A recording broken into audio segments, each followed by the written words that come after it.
Morning, everyone. My name is John Brophy, and I work for a company called Parker Green International.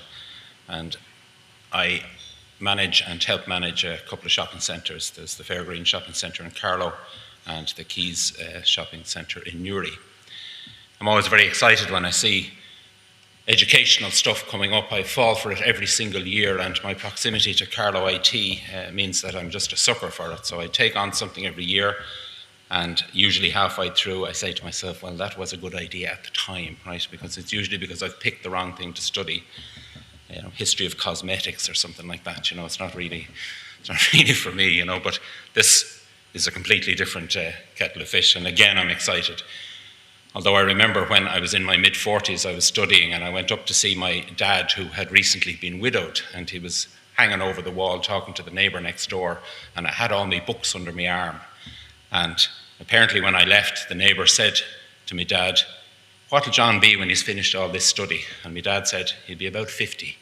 I don't know what this is with all these 7:30 a.m. starts. When I worked in the Supergrund property division, I used to have a colleague who used to like to ring me as soon as I got in the shower in the morning, so he could tell me about a meeting that he'd already had. Right? And it used to happen, it seemed to happen every time that I started. So I had to ring him up one day and tell him to piss off, and that I didn't care if he was meeting the bakers in Supergrund or not, right? But this seems to be and that wasn't considered the Supergrund way at the time.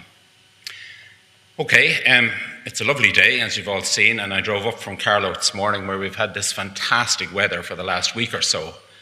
And I train the Aero miners in Carlow, and I'm very aware of the impending Leaving Cert exams, and I nearly feel sorry for them having to do their exams in the nice sunny weather. And I would feel sorrier for them if I hadn't done my own Leaving Cert in 1976, which is still considered the best June on record. And having scraped through those exams, I entered the retail business with the motor shop in Stillorgan Shopping Centre, which was Ireland's first shopping centre. And in various guises, I've been in the retail business ever since, both as a poacher and a gamekeeper.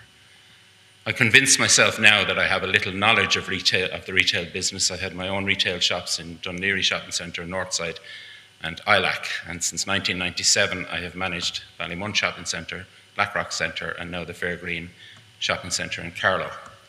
Now, I come to BIM purely as a layman, and indeed many here have considerably more knowledge than I have, so I'm not going to try and tell you anything about it or how it works. In 2012, I chaired the IPFMA conference in Croke Park, and the last presentation was by Ralph Montague, and it was on building information modelling.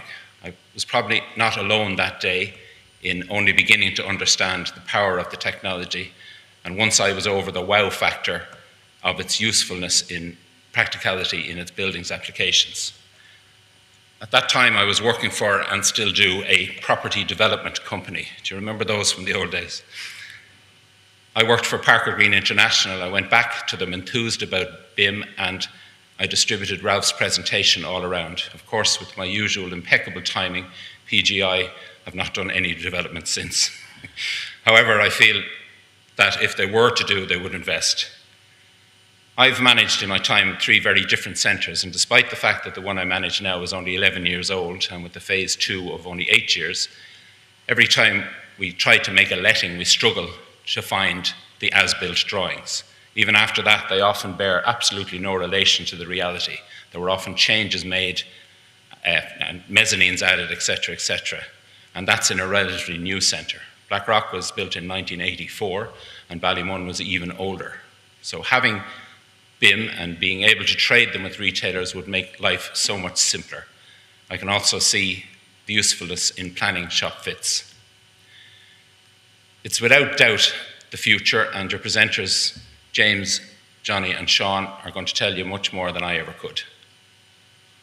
I read and took down that digitisation of the construction industry will continue to increase. This is because it promises to deliver more sophisticated, predictable, and cost-effective construction and lower life cycle costs, and so aiding economic competitiveness.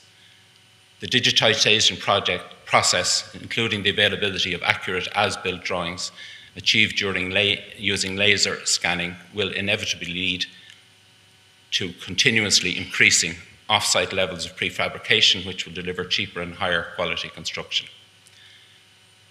This transition has already happened very much in plant machinery, aeronautics, and the automotive industries. The decision by the UK government to insist that by 2016 BIM is used for all public building projects is a direct intervention to radically reduce the cost of ownership of publicly procured buildings by the use of sophisticated digital tools.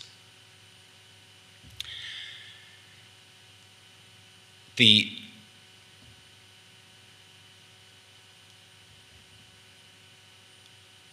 retail business, frankly, needs to get on board with what's happening. I'm very honoured here to represent the IPFMA, sorry about that.